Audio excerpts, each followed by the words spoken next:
इसी के बारे में जो मैं एक शख्स को देखा, वो ऐसे दुआ कर रहे थे कि हम्म। आ, आज के जो इस टाइम के जो भी एक हुक्मरान है, मतलब इधर का जो ही हम्म। है, जो हम्म। पॉलिटिकल लीडर बोल सकते हैं, वो हम्म। जालिम है। और वो ऐसा दुआ कर रहा है कि तुम इससे, तुम्हारा जो नाफरमान ऐसे आदमी को तुमने ऐसा दौलत दिया है, तुम्हें तुम्हें मैं तुम्हारा बंदा हूं, मुझे मुझे वैसे वैसे क्या बोलते हैं, रिस्क या वो मतलब माल हम्म। दे दो, ऐसा दुआ करता मैं सुना।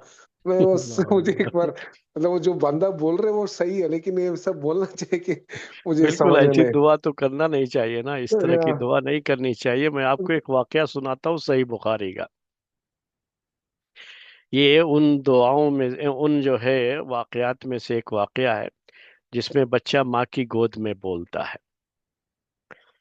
तो माँ की गोद में बोलने वाला बच्चा हो, अभी जो दूध पीता है, और वो छाती से जो है मुंह हटा करके अपनी माँ की जो दुआ होती है ना, उस दुआ के खिलाफ वो अल्लाह ताला से दुआ करता है। तो वो असल है वो मसला।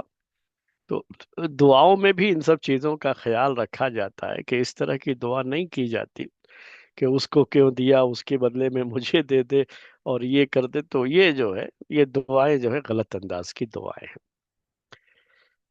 एक मर्तबा एक अपने वक्त का, समझ लीजिए कि हुक्मरान हाकिम, बड़ा जालिम शख्स, अल्लाह ने उसको बहुत नवाज रखा था। तो उसके साथ एक पूरी फौज, पूरे हवारी मवारी, चेले चपाटे जो हम उर्दू में कहते हैं, ये सब जो है चले जा रहे थे। बड़ी शान थी उसकी। माँ ने देखा उसकी शान, दुनिया की शान और शौकत उसकी, आखिरत की नहीं, दुनिया की है शान और शौकत। तो माँ के दिल में आया बच्चे के ताल्लुक से, दुआ कर दिया अल्लाह ताला से कि अल्लाह तू मेरे बच्चे को ऐसा बना दे, उसको तू जो है इस तरह से दुनिया की ये जो भी नेमतें हैं अल्लाह तो उसे इनायत फरमा दे, और इस तरह की शोहरत और इस तरह का मकाम और मर्तबा उसको इनायत कर दे। तो बच्चा छाती से मुंह लगाए हुए रहता है माँ की, वो हटाता है और कहता है, अय अल्लाह तो मुझे इसके जैसा मत बना, तो मुझे इसके जैसा मत बनाना। फिर उसके बाद एक खातून उसके साथ, लोग मार पीट कर रहे हैं, बुरा भला कह रहे हैं, और बड़ी जो है जिल्लत उस औरत की, बड़ी रुसवाई। औरत देखती है तो कहती है कि अय अल्लाह तू मेरे बेटे को इसके जैसा मत बनाना, ये बड़ी जलील औरत लग रही है। तो वो बच्चा जो है छाती से फिर मुंह जो है हटा करके फिर दुआ करता है और कहता है, मेरे रब तू मुझे इसके जैसा बनाना। तो क्या होता है, मसला क्या हुआ उसके अंदर, हदीस की पूरी वो बात पेश कर दूं कि वो पहला शख्स जालिम और जाबिर शख्स था, जिसको दुनिया की दौलत मिली हुई थी, और दौलत का गलत इस्तेमाल, ताकत मिली थी, ताकत का गलत इस्तेमाल, वो अपने जुल्म के लिए इन सब चीजों को इस्तेमाल करता था। और ऐसे जालिम शख्स का क़यामत के दिन अंजाम तो बहुत बुरा होगा। अब माँ उसके जैसा बनने के लिए और बनाने के लिए अल्लाह ताला से दुआ कर रही है, तो ये जाहिर सी बात है कि दुआ सही नहीं है। और वो जो खातून थी जिसके साथ लोग इस तरह का बर्ताव कर रहे थे, असल में वो खातून मासूम थी, बेगुनाह थी।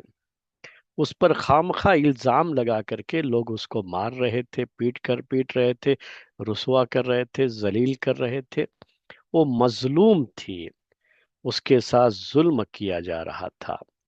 और उसको, उसके बारे में जब ये दुआ की कि इसके जैसा मत बनाना, तो असल में वो दुनिया में चाहे उसके साथ इस तरह का बर्ताव किया गया हो, लेकिन अल्लाह ताला के यहाँ उसका मकाम बहुत ऊंचा है कि वो मासूम थी, उसने उस तरह का गुनाह न किया था, न गलती की थी। और लोग खामखा उसके ऊपर इल्जाम लगा करके उसको, उसके साथ ये बदसलूकी कर रहे थे। तो उसके लिए जो है बेटे ने जो है अल्लाह से दुआ की कि अल्लाह ताला कभी کسی پر ظلم کرنے والا نہ بنائے ہم کو، اس کے جیسا نہ بنائے۔ مظلومیت کی زندگی ہو یا کہہ لیجئے کہ اگر ایسی مجبوری کی زندگی ہو تو دنیا کے اندر ہو سکتا ہے پریشانی رہے گی اس کے اندر، لیکن آخرت میں تو اللہ تعالیٰ کے یہاں کامیابی ملے گی۔ لیکن اس کا مطلب وہ مظلومیت کی زندگی اختیار کرنا نہیں ہوتا ہے، وہ بھی اس کا مطلب نہیں ہوتا ہے، لیکن کہ یہ پھر بھی بہتر ہے اس سے جو کہ ظالم ہے۔ ورنہ تو ہمیں اللہ تعالیٰ سے ہمیشہ ایسی زندگی کی امید کرنی چاہیے اور دعا کرنی چاہیے کہ جس میں ہمیں کسی کے ظلم کا بھی شکار نہ ہونا پڑے اور ہم کسی پر ظلم کرنے والے بھی نہ بنے۔ اس طرح کی دعا کرنی چاہیے۔ جی، جزاک اللہ۔ السلام علیکم شیخ۔ وعلیکم السلام۔ شیخ، یہ رزق کا